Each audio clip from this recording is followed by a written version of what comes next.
Bienvenidos y gracias por escuchar Verdad en la Red. Hoy vamos a hablarles de la Constitución Pastoral sobre la Iglesia en el Mundo, Gaudium et Spes. Es una de las constituciones resultantes del Concilio Vaticano II en 1965. Fue el último y más largo documento publicado del concilio y es la primera constitución publicada por un concilio ecuménico para abordar el mundo entero. Gaudium et Spes y Lumen Gentium han sido llamados los dos pilares del Concilio Vaticano II. Pero antes de entrar en la materia de este video, quiero recordarles lo brutalmente castigada, golpeada, que fue la cabeza de nuestro Señor Jesucristo. Los soldados romanos, aparte de burlarse, de escupirle al Señor, de abofetearlo, lo coronaron con una corona hecha de espinas. Y una vez colocada sobre su cabeza, lo golpearon para que estas espinas se encajaran más y mejor. Si cuando rezamos el segundo misterio doloroso del rosario meditamos en la flagelación a nuestro Señor por obtener la pureza, cuando llegamos al tercero, que es la coronación de espinas, creo que deberíamos meditar por los pecados que se formulan en la mente y alcanzar el coraje para rechazar estos pecados que nos desvían de la verdadera fe. Y ustedes dirán, bueno, ¿qué tiene que ver esto con el documento Gaudium et Spes? Bueno, lamentablemente en la ambigüedad de los documentos del Concilio Vaticano II hay muchas cosas que nos desvían de la verdadera fe y nos traen maneras de pensar que son contrarias a la verdadera fe. Esta constitución Gaudium et Spes es muy larga, es bastante extensa, pero la idea aquí no es leerles el documento, es señalar ciertas cosas del documento que tienen mucha relación con lo que estamos viviendo y las ideas globalistas que nos quieren imponer. En el numeral 12 leemos: el hombre, imagen de Dios. Creyentes y no creyentes están generalmente de acuerdo en este punto. Todos los bienes de la tierra deben ordenarse en función del hombre, centro y cima de todos ellos. Bueno, esto según el padre Hess, que fue un doctor en teología con un PhD en teología, dice que esto es blasfemo. Es más, esto es una mención de los masones. Now, to say that all the efforts of the church are directed towards man is heresy and blasphemy. All the efforts of the church are directed towards God in reality. Gaudium et Spes also postulates, as I said before, a peaceful government of the whole world under one body of government. This is, to say the least, naive in 1965. When most of the governments in this world were already anti-clerical and against the church. I do not believe for a moment that it is naive. I believe it's diabolical. Para saber más de lo que explica el padre Hess, pueden dirigirse a nuestro video Bombas del Concilio Vaticano II, específicamente este documento, Gaudium et Spes. Bueno, ahora echémosle un vistazo al numeral 26, que ustedes lo pueden después leer con más detenimiento. Pero aquí hay algo muy importante, y es esto que dice que el orden social hay que desarrollarlo a diario, pero debe encontrar en la libertad un equilibrio cada día más humano. Para cumplir todos estos objetivos hay que proceder a una renovación de los espíritus y a profundas reformas de la sociedad. Y eso es lo que estamos viviendo hoy día, una profunda reforma social, o más bien una deforma social. Ustedes dirán, ay, pero es que no estás leyendo todo el documento, estás leyéndolo fuera de contexto. No, lo estoy leyendo muy bien, lo estoy leyendo bajo la luz del Espíritu de Vaticano II y lo que estamos viviendo en la actualidad. Recuerden, ellos en sus documentos siempre fueron muy ambiguos para que existiera una interpretación libre. Bueno, ahora sigamos con este numeral, el 65, que corresponde al capítulo 3 de los aspectos de la vida económica, que dice, no se puede confiar el desarrollo ni al solo proceso casi mecánico de la acción económica de los individuos, ni a la sola decisión de la autoridad pública. Por este motivo hay que calificar de falsas tanto las doctrinas que se oponen a las reformas indispensables en nombre de una falsa libertad, como las que sacrifican los derechos fundamentales de la persona y de los grupos en aras de la organización colectiva de la producción. Bueno, después de esta verborrea, lo que podemos concluir es lo siguiente. Esto quiere decir que si ahora, por ejemplo, la UEF dice a los ganaderos, a los que nos gusta comer carne, que ya esto no puede ser así, porque las vacas emiten mucho etano junto con sus excrementos y que es mejor comer insectos. Entonces, si nos oponemos a esta supuesta reforma indispensable, aludiendo que es nuestra libertad elegir comer carne, pues nos tildan de tener una falsa libertad, porque nos estamos oponiendo a estas reformas indispensables. El número 69. Los bienes de la tierra están destinados a todos los hombres. Dice, sean las que sean las formas de la propiedad, adaptadas a las instituciones legítimas de los pueblos, según las circunstancias diversas y variables. Jamás debe perderse de vista este destino universal de los bienes. Por tanto, el hombre, al usarlos, no debe tener las cosas exteriores como legítimamente posee, como exclusivamente suyas, sino también como comunes, en el sentido de que no le aprovechen a él solamente, sino también a los demás. Por lo demás, el derecho a poseer una parte de bienes suficiente para sí mismos y para sus familias es un derecho que a todos corresponde. Es este el sentir de los padres y de los doctores de la Iglesia, quienes enseñaron que los hombres están obligados a ayudar a los pobres, y por cierto, no solo con los bienes superfluos. Quien se halla en situación de necesidad extrema tiene derecho a tomar de la riqueza ajena lo necesario para sí. Bueno, esto es bien peligroso, porque esto de decir que tus cosas exteriores, que legítimamente las posees, no son solamente tuyas, sino que son para el bien común. Si bien hay que ayudar a los pobres, hay también un derecho que es el derecho de la propiedad privada. Pero este enunciado tiene muchos visos comunistas y es muy peligroso. Sí, hay que ayudar a los pobres, absolutamente, pero este tipo de enunciado es que el que hace siempre aquel promotor de revoluciones. Siempre, junto al derecho de propiedad privada, está el más importante y anterior principio de la subordinación de toda propiedad privada al destino universal de los bienes de la tierra y por tanto el derecho de todos a su uso. A veces al hablar de propiedad privada olvidamos que es un derecho secundario que depende de este derecho primario que es el destino universal de los bienes. En este documento también vemos cómo se destaca el feminismo.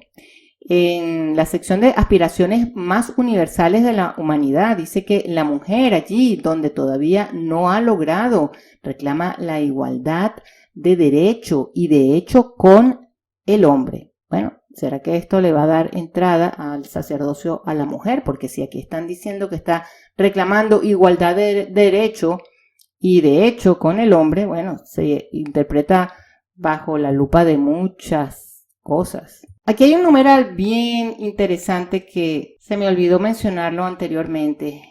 Y dice así, 34, dice, porque los hombres y mujeres que mientras procuran el sustento para sí y su familia, realizan su trabajo de forma que resulte provechoso y en servicio de la sociedad.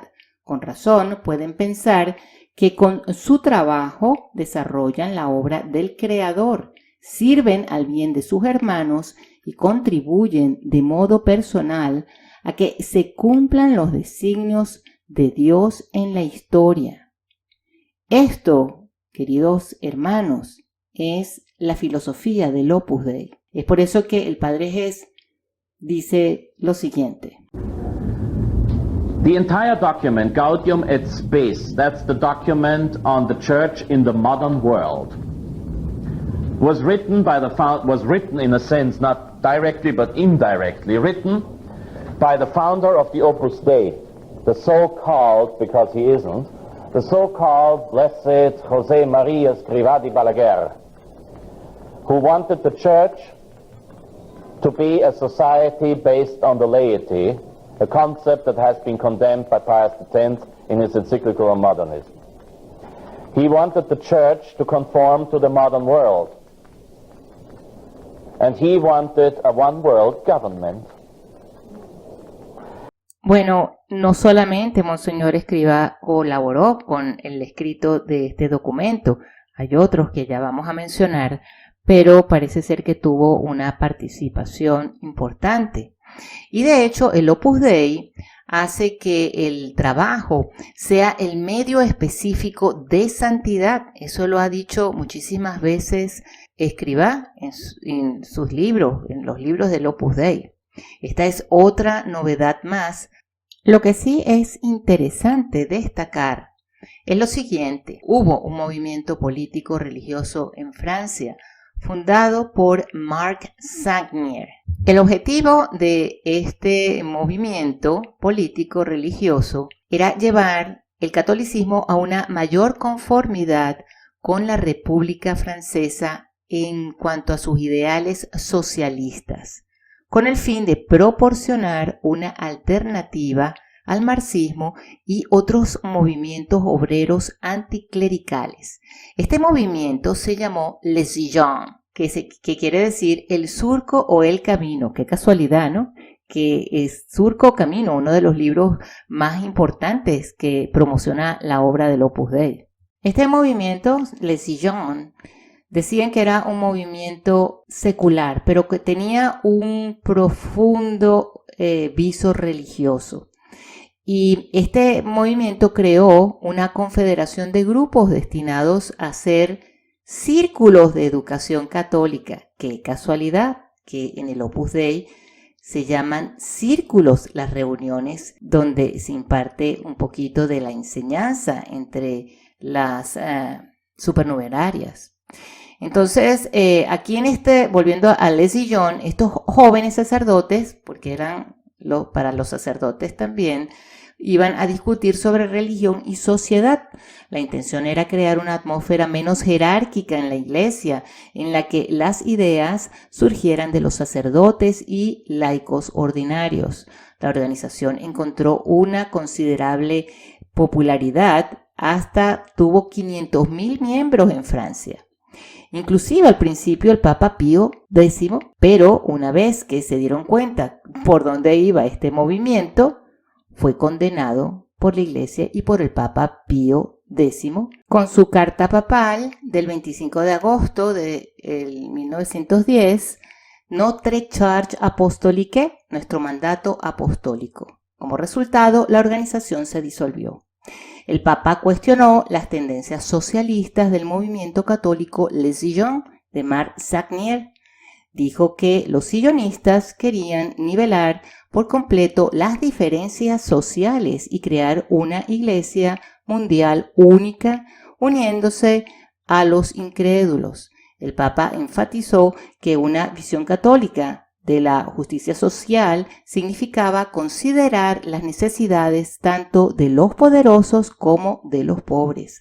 Los sillonistas dijo, no aceptaban que la autoridad viene de Dios hasta los líderes autorizados y de ahí al pueblo. Este concepto de este movimiento Le Sillón es el que trajo de nuevo José María Escrivá de Balaguer, el fundador del Opus Dei, por supuesto, con un cambio aquí, un cambio allá, pero es básicamente lo mismo, porque para el Opus Dei, el sacerdocio es algo que sucede accidentalmente. Ellos realmente lo que quieren es un laicado que esté al servicio del trabajo. Como podemos ver, este trabajo demoledor ha sido disimulado, sobre todo en años anteriores, pero todo apunta a la construcción de este nuevo orden mundial, apoyado dentro de la Iglesia, inclusive por aquellos que parecieran ser conservadores. Y como una cosa lleva a la otra, porque todo se va concatenando, tenemos lo siguiente. En el año 2011, el Observatore Romano publicó un artículo de Monseñor Fernando Ocariz titulado Sobre la adhesión al Concilio Vaticano II, con el motivo del 50 aniversario de su convocatoria. Este teólogo español, que es miembro del Opus Dei, de hecho es el prelado actual del Opus Dei, nos dice que recordar el diseño pastoral del concilio no quiere decir que no fuera doctrinal. Y además dice que las enseñanzas doctrinales del concilio exigen de los fieles el grado de asentamiento llamado sumisión religiosa de voluntad e intelecto. Se trata de un asentimiento religioso que por lo tanto no se basa en motivos puramente racionales. Esta adhesión no toma la forma de un acto de fe, sino más bien de obediencia.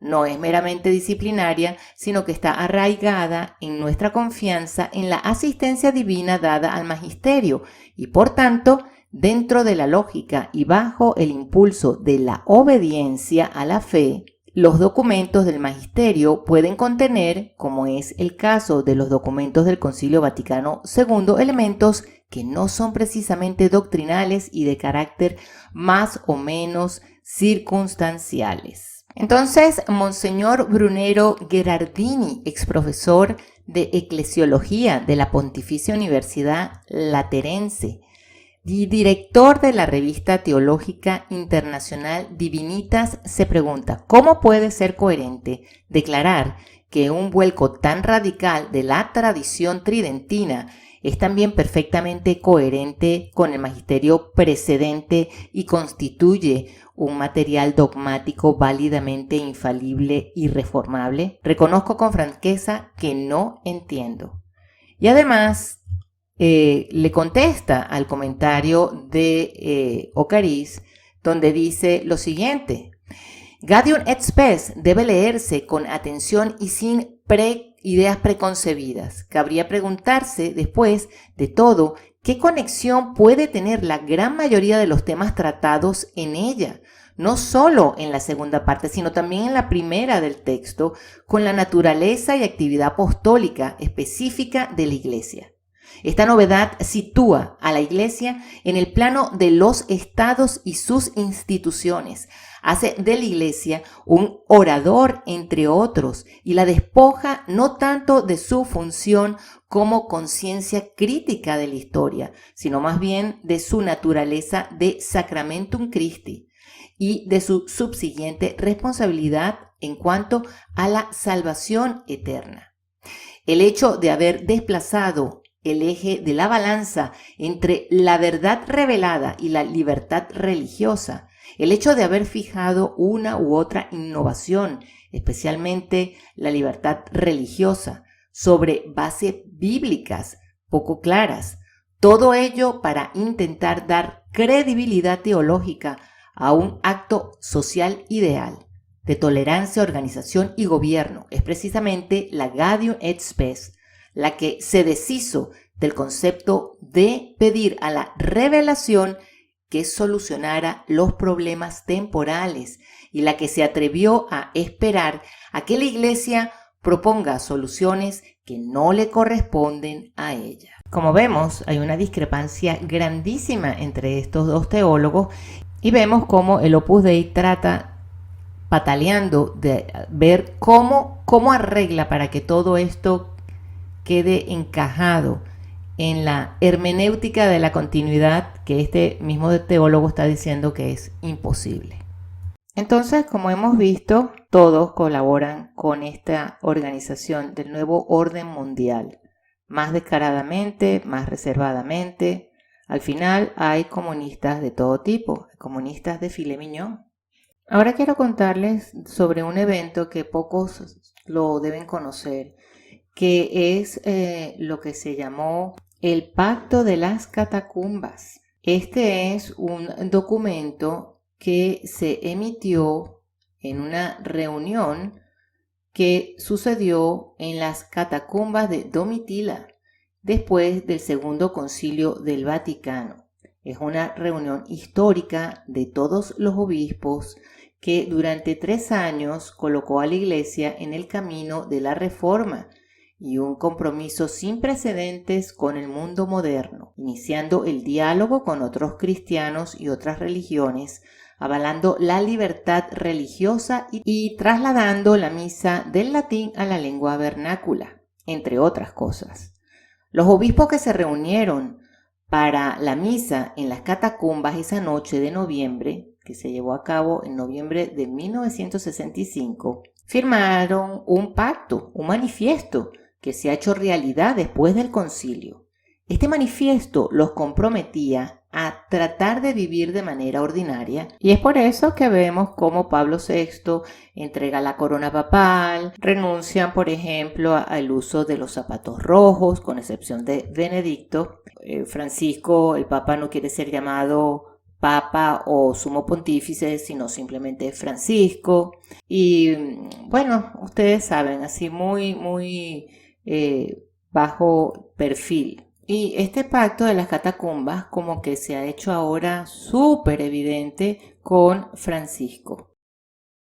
I always say that Pope Francis is the new catacombs. They also vowed to put pressure on international organizations to help change the economic structures which they said exploit the poor. These are all points that are remarkably similar to Pope Francis's agenda for the Church today. Ahora quisiera seguir conectando los puntos para hacerme entender de lo importante que es comprender la conexión del concilio con el nuevo orden mundial. Uno de los cabecillas de este manifiesto fue Elder Pessoa Camarra. Este fue un arzobispo de Olinda, Recife, Brasil, donde llegó a ser conocido como el obispo de las favelas. Camarra desempeñó un papel clave en la redacción de Gaudium et Spes. Acuérdense que les dije anteriormente que el documento es escrito por un equipo de sacerdotes, obispos, no directamente lo escribe el Papa. Camarra fue un gran defensor de la teología de la liberación, movimiento de izquierda que se extendió muchísimo en Centroamérica y Latinoamérica, pero también inspiró a otras esferas como las que les vamos a mostrar. Y es por esto que estos documentos del Concilio Vaticano II marcan la trayectoria hacia este nuevo orden mundial. I give you one example which for me was probably a crucial moment in my life. I traveled for the first time to Brazil. I met a priest who was known at that time as the priest of the poor people. His name was Don Elder Camara.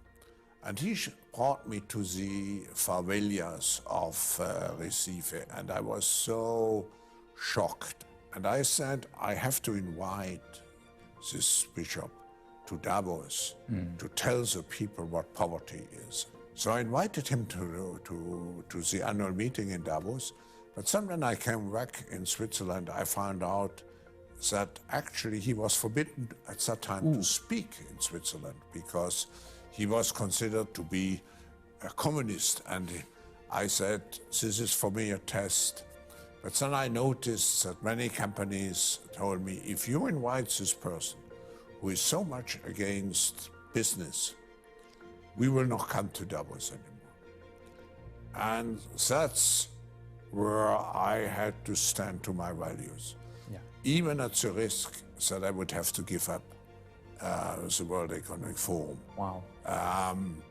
But it went very well. I have to say, the audience in Davos listened to him. They also vowed to put pressure on international organizations to help change the economic structures which they said exploit the poor. These are all points that are remarkably similar to Pope Francis's agenda for the Church today. Como pueden darse cuenta, todo tiende a un solo punto: construir esta utopía, un nuevo orden mundial que no es más que comunismo global disfrazado. Por eso es que vemos cosas como estas. Bueno, vamos a hablar con Isabel Sánchez. Atención, es la mujer con más poder en el Opus Dei y presenta libro Mujeres Brújula en un bosque de retos. Muy buenos días. Buenos días, Ana. Bueno, Opus Dei, que comparte las decisiones del prelado en materia de gobierno y de formación de mujeres. Y pues, si ustedes se dan cuenta, hay una cita del libro que ella está promocionando, su libro, que dice: el hombre tiene que aprender a cuidar y la mujer a mandar. O sea, los papeles de la mujer y del hombre totalmente distintos, empujando una agenda totalmente feminista, como la hemos venido viendo en los anuncios y las propagandas, donde ponen al hombre como un estúpido y la mujer es la inteligente, la que resuelve todo. Así, poquito a poquito, con sonrisitas y con libritos, nos van cambiando la mentalidad, de manera que se siga construyendo una sociedad feminista muy de acuerdo con el socialismo y el comunismo. dice Isabel en una entrevista en un medio impreso que en el Opus cabe hasta Unidas Podemos. No sé cómo te quedas con eso, Ángel Antonio. Sí, bueno, si ella me dice que cabe Unidas Podemos, tendrá que decirme si hay alguien de Unidas Podemos que esté cerca del Opus. yo no sé, la verdad es que no sé nada de política. Ese titular quedó quizá demasiado rimbombante. En el Opus Dei cada uno tiene toda libertad para ser y votar el partido que quiere, y que habrá cualquiera que quiera defender los valores evangélicos. Así que podemos concluir de que en el equipo que apunta a este globalismo hay distintos jugadores que usan distintas franelas, pero todos juegan para el mismo equipo. El comunismo, así como la masonería, enseña que todas las religiones, incluso la católica, debería poner aparte las diferencias que hay entre estas y trabajar para, de manera humanitaria, en ayuda del pobre. Hoy día el socialismo trata de engañar a la gente diciendo que es muy parecido a la cristiandad. De manera que es imposible reconciliar el socialismo con la cristiandad. Y la razón es que el socialismo concibe a la sociedad humana como un sistema económico para la eficiencia de la producción, muy al contrario al derecho natural del hombre sobre la producción y la propiedad de la misma. A veces al hablar de propiedad privada olvidamos que es un derecho secundario, que depende de este derecho primario que es el destino universal de los bienes.